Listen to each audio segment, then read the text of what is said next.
Sa bagong taong ito, pairalin po natin ang kapatawaran sa ating puso at ang kaliwanagan ng ating isipan. Isipin po natin na ang Diyos ay nagpatawad para tayo ay maligtas sa ating mga kasalanan. Mga kaibigan, hindi po tayo mapapatawad ng Panginoon kung meron tayong puot sa ating puso.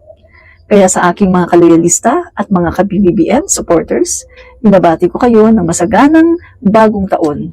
At sa bagong taong ito, dalangin ko na patuloy kayong pagpalain ng Panginoon sa lahat ng inyong gagawin.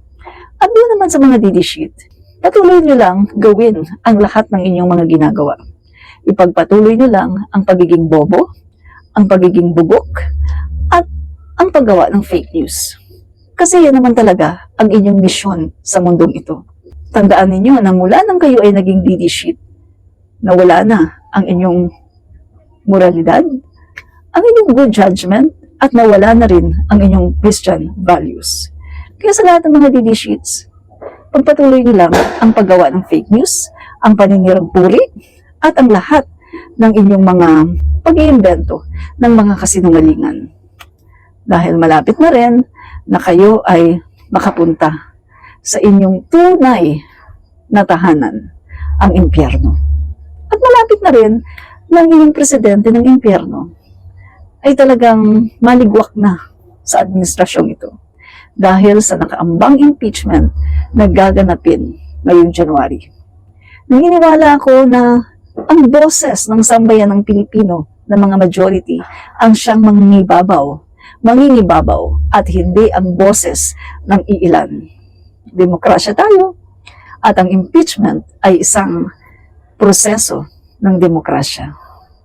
Kaya mga DD sheets, ipagpatuloy nyo lang ang paggawa ng fake news, ipagpatuloy nyo lang ang paninira ninyo sa aming Pangulo, sa buong administrasyon. At kayo ay pagpapalain ni Saratanas at ng kanyang ama na vice-presidente ng impyerno. Kaya sa lahat po ng aking mga kaloyalista, mga Marcos supporters, maging sa kakamping, maging sa mga dilawan, dalangin ko na sa bagong taong ito, tayo ay pagharian ng tunay na kapayapaan sa ating puso at sa ating diwa.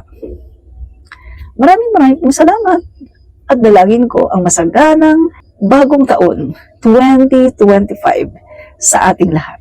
Nais ko rin ipaalala na malapit na ang karma na dumating sa mga DD sheets na mapanirang puri at walang ginawa kundi magkalat ng fake news.